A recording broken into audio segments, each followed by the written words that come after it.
Wenn ich den Wanderer frage, wo kommst du her? Von Hause spricht er und seufzet schwer. Wenn ich den Landmann frage, wo gehst du hin? Nach Hause spricht er mit leichtem Sinn. Wenn ich den Freund nun frage, wo blüht dein Glück? Zu Hause spricht er mit frohem Blick. So hat man mich gefraget, was quält dich sehr? Ich kann nicht nach Hause, hab keine Heimat mehr. Mit Ihrer Kindheit und Jugendzeit sind Sie ja voll in der Zeit des Nationalsozialismus. Ja. Waren Sie in der HJ? Ja.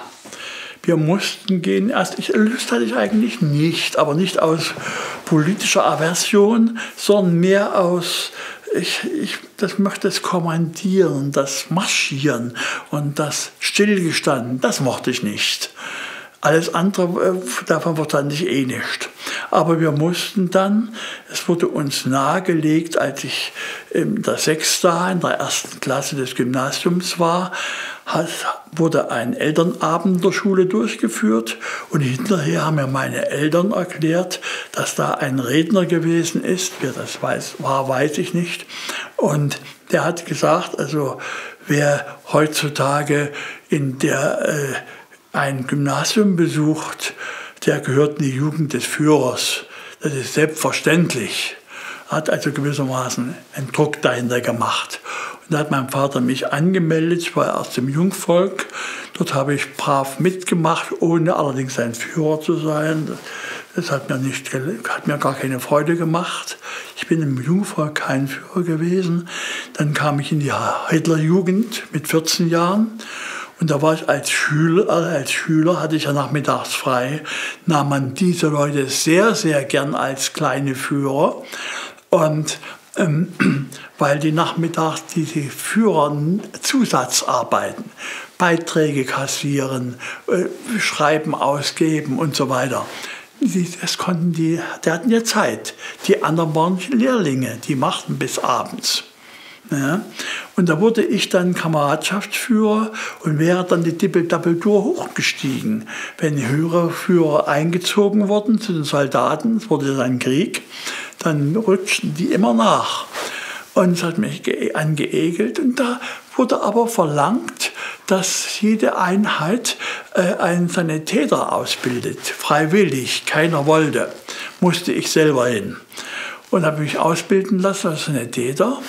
Und kaum war die Prüfung vorbei, da kam die Anfrage an mich, ob ich bereit wäre, meine Laufbahn in der Hitlerjugend aufzugeben und oberster Chef von Sanitätern zu werden. Und da habe ich gesagt, ja, da brauche ich nicht mehr zu kommandieren. Das mochte ich ja nicht. Als Sanitätsführer brauchte ich das nicht, hatte ich andere Aufgaben. Und da bin ich dann, das nannte sich Bannfeldscheer. War also der Potzöberste im Kreis Döbeln von allen Hitlerjungen Sanitätern und Mädchen auch.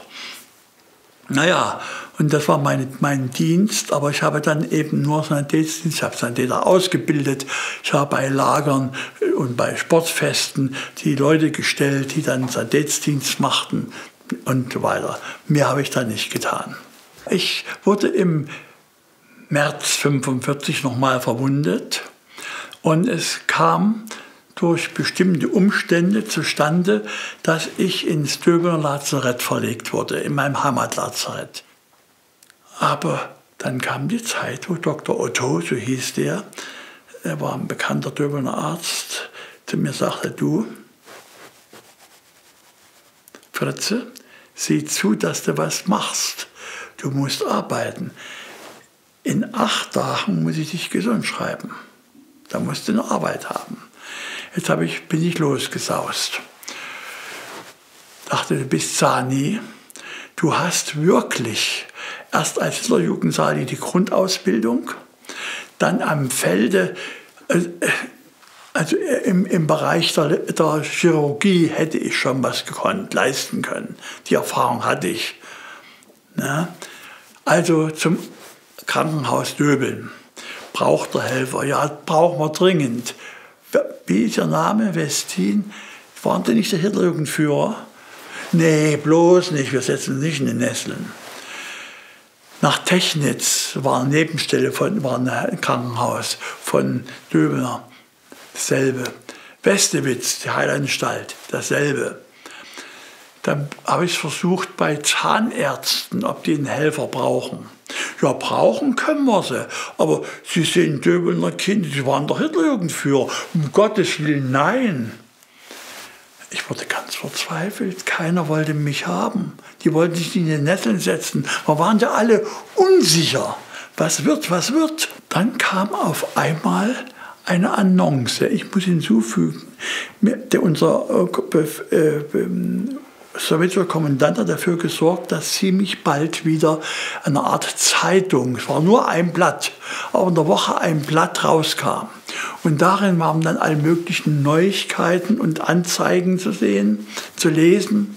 Vor allen Dingen, was es an Lebensmitteln gab und wo es die gab. Wir mussten ja ernährt werden. Und da las mein Vater, die suchen jetzt von der Straße weg Lehrer. Ja, alle Altlehrer, die in der NSDAP gewesen waren, die müssen ab 1. Dezember den Dienst quittieren. Und wir müssen also völlig neue Lehrer einstellen. Die holen sie von der Straße, ja, um Gottes Willen. Ja, und die werben jetzt dafür. Junge Leute, die sich das zutrauen. Ja, nur das traue ich mir zu. Junge, geh. Bewirb dich. Ich sage, das ist sinnlos. Das ist ja, überall sagen sie wollen nicht. Und ich Lehrer, ich soll jetzt nun, im Krankenhaus brauchen sie mich nicht, verbinden können dich ja. Und jetzt soll ich junge Menschen erziehen? Das wird doch nie was. Gehe. Na, ich ging zum Schulrat, stellte mich vor. Und da lernte ich zum ersten Mal eine ganz neue Sicht. Der Schulrat hat überhaupt, war eine Dame, hat überhaupt nicht gefragt, ob ich in der Jugend war oder Führer war. Die wollte wissen, was mein Vater vom Beruf ist. Ich dachte, oh Gott, ich bin Arbeiterkind, mein Vater ist Schlosser bei Tümmlers. Genommen. Ich lernte begreifen, es gibt jetzt einen Neoadel. Das sind die Arbeiter, Arbeiterkinder. Die werden gefördert. Das war mein Prä. Ich war Arbeiterkind. Ich konnte gar nicht dafür. Ich wollte es gar nicht sein. Aber es war so. Also wurde ich der erste Neulehrer in der Stadt Döbeln und habe bereits im Spätherbst unterrichtet in Großbauchle. Das ist eine Vorortschule, eine größere Vorortschule mit etwa ein Dutzend Kollegen. Und dort habe ich angefangen. Als ich mich dort meldete bei dem Schulleiter Braune, Hans Braune war Schulleiter, da wusste er schon Bescheid, er hatte telefoniert bekommen beim Schulrat, Kreisschulrat, als ich komme, und sagte, ach, was sind Sie vom Beruf? Ich sage, ich habe Abitur. Haben Sie schon irgendeine pädagogische Ausbildung? Ich sage, na, keine Ahnung. Woher denn? Ah. Na, sagt er, wissen Sie was? Ich bin hier Schulleiter, ich hätte jetzt eigentlich Unterricht, aber ich habe so viel in der Schulleitung noch zu tun, Sie müssen mich gleich vertreten, das kommt mir gerade zu Passe. Ich habe jetzt in einer 8. Klasse Unterricht, ich stelle Sie vor und dann geben Sie die Stunde. Packte mich an und schaffte mich in die Klasse und stellte mich vor und verschwand die Türe zu. Ich stand mir das alleine, 8. Schuljahr. Und die waren dann 15, 16, denn die waren ja im Kriege im letzten Jahr nicht mehr in die Schule gegangen. Die mussten ja die 16-Jährigen, die mussten noch letztes Jahr nachholen. Und ich war 20. So, stand ich da. Was habt ihr denn jetzt für Unterricht? Und nicht mal das wusste ich. Erdkunde. Mhm. Und was habt ihr behandelt? Wir behandeln Italien. Oh Gott, oh Gott, oh Gott, das ist Jahre her, dass ich Italien in der Schule mal hatte. Was habe ich denn jetzt noch im Kopf? unvorbereitet, völlig unvorbereitet. Naja, also, dass es die Apenninen gibt, das wusste ich. Dass Italien wie Stiefel aussieht, wussten die auch. Ich habe also erst mal wiederholen lassen. Ja, aber Gott, das waren vielleicht 8 oder 10 Minuten. Und was soll ich mit dem Rest der Arbeit machen? Und da habe ich Glück gehabt. Ein Schüler sagte, Herr Bestin, ich habe gelesen oder gehört, es gibt in Italien Berge, wo Feuer rauskommt. Ja, da gibt es 2. Der eine heißt Vesuv. Und habe ich die Karte aufrollen lassen, habe gezeigt, wo er liegt. Und der andere heißt Ätna, und der ist hier unten auf der Insel. Das kann doch gar nicht sein. Und da habe ich erst mal an der Tafel einen Vulkan aufgezeichnet, wie es aussieht und warum das rauskommt. Und während ich noch da zeichne, habe ich auch wieder 5 bis 10 Minuten verbraucht. Da fiel mir Gott sei Dank ein, der Ausbruch vom Jahr 79 und der Roman von Bavler, Die letzten Tage von Pompeji. Und da habe ich gesagt, wisst ihr, der ist mal ausgebrochen, hat eine ganze Stadt verschüttet.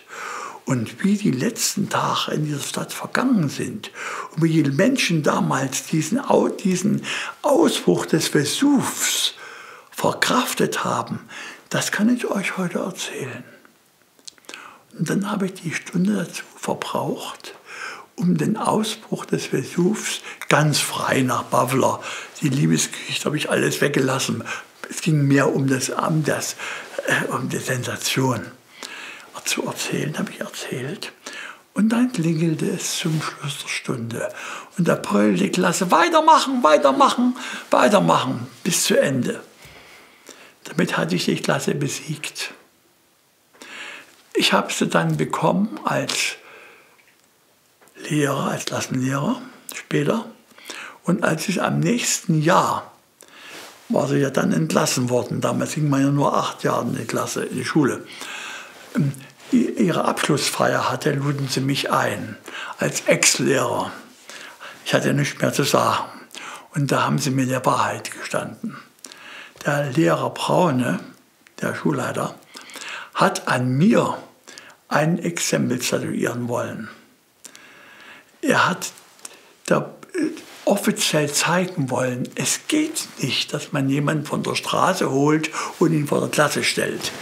Die schwierige 8 mit diesen Rabauken, die schon 16 Jahre sind, einen jungen 20-jährigen Mann hinstellen, dem nicht mal zu sagen, was für einen Unterricht er hat und der absolut unvorbereitet war. Der musste reinfallen. Er fiel nicht rein. Wie muss man sich das vorstellen? Wie war das in so einer Schule? Gab es da Schulbücher, gab es da einen Lehrplan? Wie mussten Sie unterrichten? Am Anfang in dieser Großbauchitzer Schule, wo ich anfing, 1945, gab es weder noch. Alle Schulbücher waren noch von Altlehrern zwangsweise eingesammelt worden und waren gehortet auf dem Boden der Turnhalle. Dort sollten die mal abgeholt, mal eingestampft werden. Weil die ja alle irgendwie narzisstisch waren. Ja? So. Aber neue gab es noch nicht. Was denn nur? Na, da kriegt man dann einfach von Stunde zu Stunde ein paar Stoffhinweise. Nur Hinweise. Von Altlehrern, die vielleicht noch Lehrbücher zu Hause hatten oder Fachbücher hatten, mehr nicht. Das war sehr, sehr schwierig. Dann durfte kein Geschichtsunterricht gegeben werden, nur Heimatkunde. Aber in Heimatkunde konnte man natürlich etwas Geschichtliches bringen, aber wieder nichts Nationalistisches, nichts Militaristisches und so weiter. Zum Beispiel, dass Döbeln eine Burg gehabt hatte, das war schon verboten. Das war schon etwas, Ritter durften schon nicht vorkommen. Das war ja schon wieder Krieg. Ne? Und ich weiß noch, ich hatte Arbeitsbeziehungen zum Theater. Als das Theater in Döbeln den Freischütz spielen wollte, da gab es Schwierigkeiten. Einfach darum, weil da Gewehre gezeigt werden und da wird geballert. Puff, puff, puff. Das gibt's doch nicht, darf doch nicht sein. Ja, aber wir haben trotzdem den Freischütz gespielt, der kam trotzdem. Aber zunächst mal gab es da Probleme. Und das gab es in der Schule erst recht. Und da haben wir dann sehr, sehr viel Schwierigkeiten gehabt. Aber einen Vorteil hatten wir. Die Altlehrer waren ja selbst noch nicht, also vor 20, 30 Jahren ausgebildet worden. Diese waren in der Arbeitsschule, so nannte man das, ausgebildet worden. Naja, wenn Sie selbst im Lehrberuf ausgebildet sind, wissen Sie, was Arbeitsschule ist. Und wir wurden jetzt nun getrimmt, wieder Arbeitsschule zu machen. Und das half uns. Die Selbsttätigkeit der Kinder, das gemeinsame Musizieren, das gemeinsame Malen. Ich sag's mal, ich habe ja Zeichenunterricht. Da wurde erfunden, Wechselrahmen, ein großer Wechselrahmen für die Klasse. Und da hieß es also Pilze im Walde. Wir hatten die Pilze behandelt, konzentrische Kreise, Pilze, die guten, die schlechten. Dann wurden sie gemalt und da wurde im Kollektiv bestimmt, was die besten waren. Und mit denen wurde dann das Bild beklebt, ein Waldbild gemeinsam gemacht. Und das hing dann ein halbes Jahr in der Klasse. Und das galt nun als die gemeinsame Arbeit des Kollektivs, kollektive Arbeit, auch im Zeichenunterricht. Wir sagten damals nicht Kunsterziehung, es hieß Zeichnen. Ja, solche Sachen wurden dann gemacht, dadurch kamen wir. Und wir konnten dann, das war damals noch gar kein Problem, noch ganz fromm sein. Als der Advent kam, habe ich Weihnachtslieder singen lassen.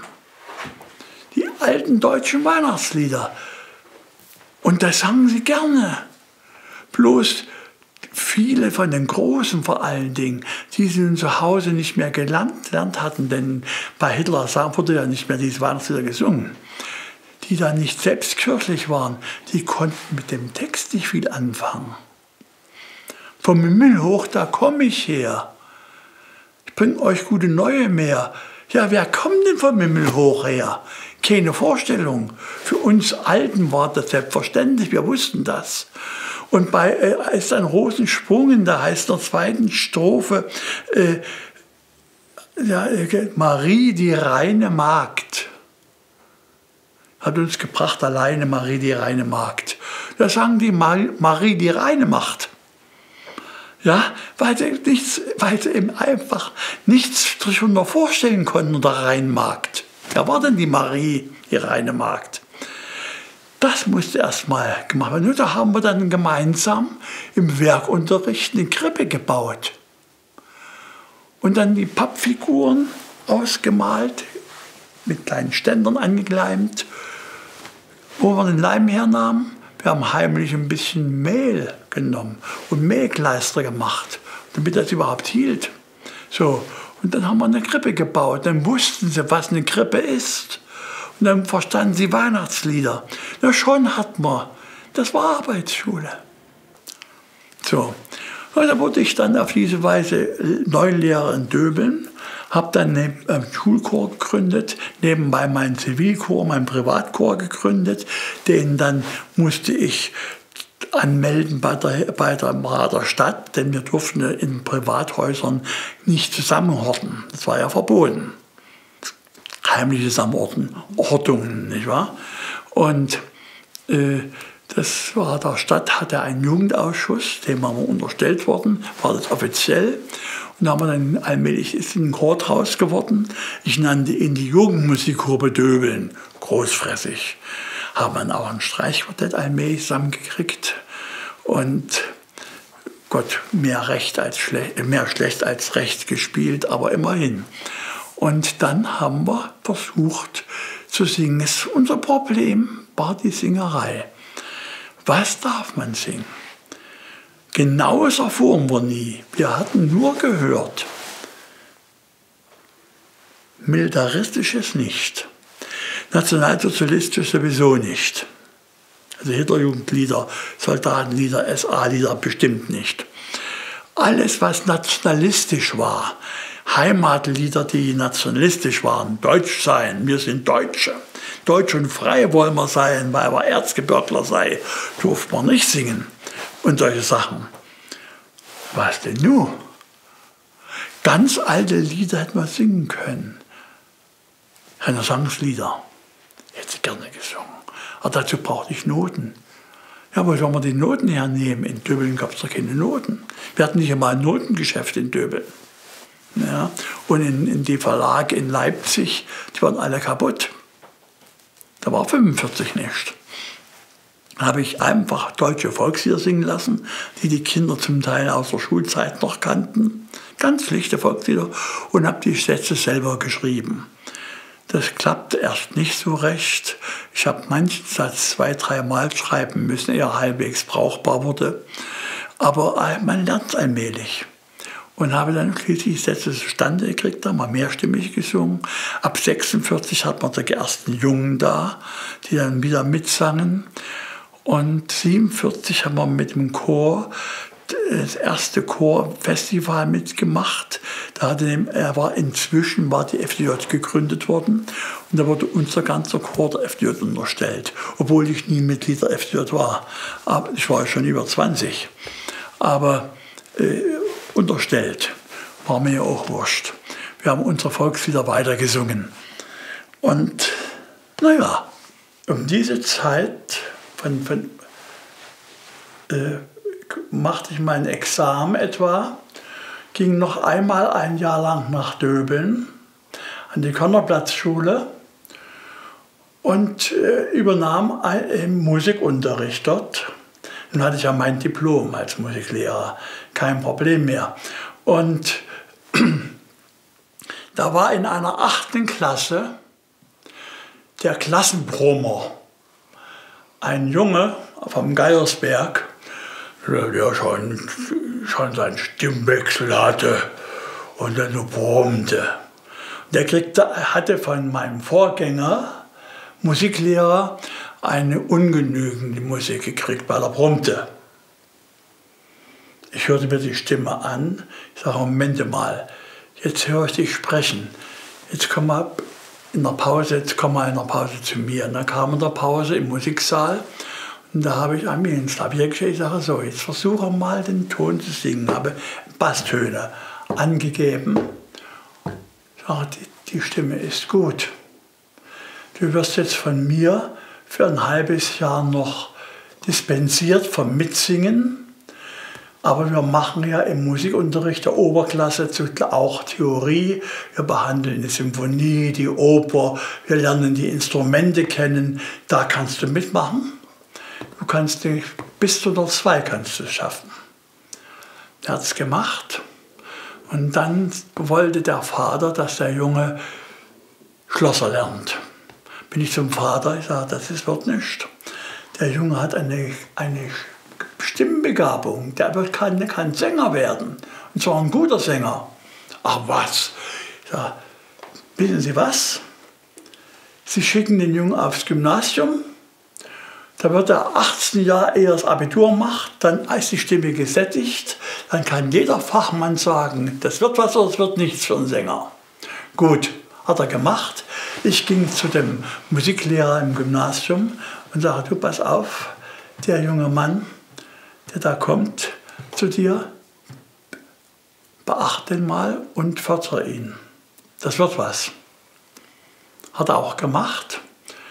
Der ging, machte das Abitur, ging nach Dresden, studierte Gesang, wurde sofort von der Semperoper engagiert und war, und jetzt werden Sie den Namen kennenlernen, vielleicht kennen Sie schon, der Operndirektor der Semperoper wurde er. Rolf Wollrath, Kammersänger Rolf Wollrath, war lange Jahre, bis zur Wende, war er der Operndirektor der Semperoper.